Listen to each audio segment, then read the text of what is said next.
আসসালামু আলাইকুম রহমতুল্লাহ। দর্শক, আমরা এখন আছি সাদিক কায়েমের বিয়ের অনুষ্ঠানে। এখানে আমরা জানবো আজকের সাদিক কায়েমের বিয়ের অনুষ্ঠানে এসে অনুভূতি কি।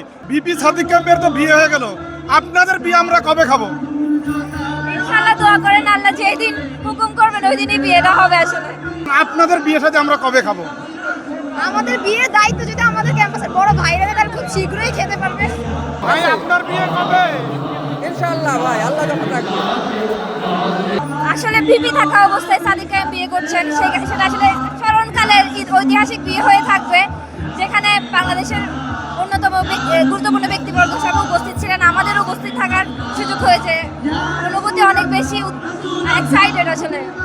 আচ্ছা, সাদিক ভাইয়ের যে জনপ্রিয় ডেটে উনি বিয়ে না করলেও থাকবে আরো বেশি, বিয়ে করলে আরো বেশি বাড়বে।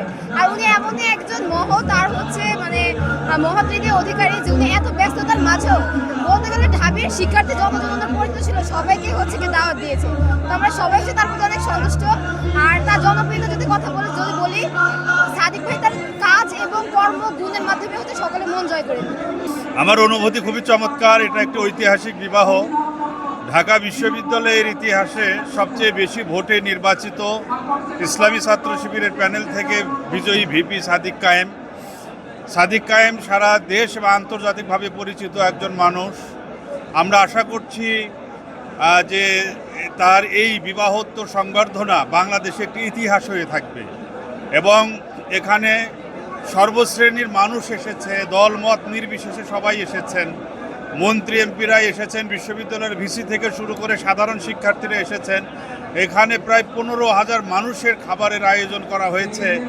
আমরা আশা করছি যে এবং আল্লাহর কাছে দোয়া করছি সাদিক কায়েমের দাম্পত্য জীবন সুখের হবে ইনশাআল্লাহ, এবং তারা সুখে শান্তিতে এই পৃথিবীতে যে দায়িত্ব নিয়ে এসেছেন সেই দায়িত্ব তারা যথাযথভাবে পালন করবেন।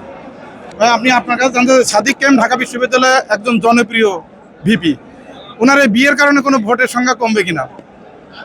না, আপাতত আমাদের যে চিন্তা ভাবনা, বিয়ের কারণে আমার মনে হচ্ছে যে ভোট আরো বেড়ে যাবে। তো বিয়ে আসলে আল্লাহর পক্ষ থেকে একটা নিয়ামত। এই নিয়ামত সামনে ইনশাল্লাহ তার ভোটের মাঠে কাজে আসবে বলে আমি মনে করি।